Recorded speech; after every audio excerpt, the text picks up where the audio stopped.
Halo Sobat Lingkungan, kalian pernah berpikir gak sih kalau bangunan yang kita tinggali atau kita gunakan sehari-hari memiliki dampak terhadap lingkungan? Nah, untuk itu, ayo kita bahas lebih lanjut. Let's go!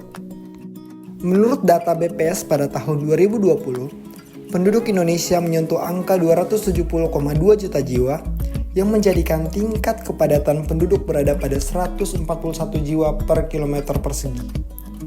Dengan angka kepadatan yang cukup tinggi, menjadikan kebutuhan terhadap rumah tinggal dan infrastruktur meningkat. Oleh karena itu tidak jarang terdengar isu terkait peralihan fungsi lahan menjadi lahan permukiman. Akan tetapi, proses konstruksi pembangunan ini menghasilkan dampak yang cukup signifikan untuk lingkungan. Kalian tahu nggak? Untuk membangun satu gedung saja memerlukan material dan energi yang sangat banyak dan berakibat pada tingginya emisi karbon yang dihasilkan. Bahkan, menurut UN Environment Program, sektor bangunan menyumbangkan 37% dari emisi karbon global. Untuk menjawab permasalahan tersebut, green building muncul sebagai sebuah solusi inovatif dan berkelanjutan. Jadi, apa sih green building itu?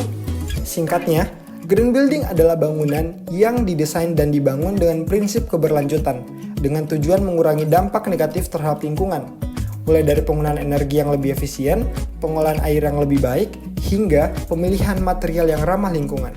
Salah satu peran utama green building adalah dalam pengurangan emisi karbon. Bangunan ini dirancang untuk memanfaatkan sumber daya alam secara optimal, seperti menggunakan energi terbarukan, misalnya panel surya, untuk menggantikan energi dari bahan bakar fosil yang menghasilkan emisi karbon tinggi. Gak cuma soal energi, green building juga fokus pada pengelolaan air. Dengan teknologi seperti sistem daur ulang air dan pengumpulan air hujan, bangunan ini mampu mengurangi penggunaan air bersih dan mengurangi beban pada sumber daya air yang terbatas. Biasanya, material yang digunakan adalah bahan-bahan yang ramah lingkungan seperti kayu bersertifikat, bahan daur ulang, dan material lokal yang lebih sedikit menghasilkan jejak karbon. Peran lainnya yang gak kalah penting adalah menciptakan lingkungan yang lebih sehat untuk penghuninya. Green building seringkali dirancang dengan ventilasi yang lebih baik, pencahayaan alami, dan penggunaan bahan yang tidak beracun. Selain itu, green building juga dapat membantu mengurangi dampak urban heat island.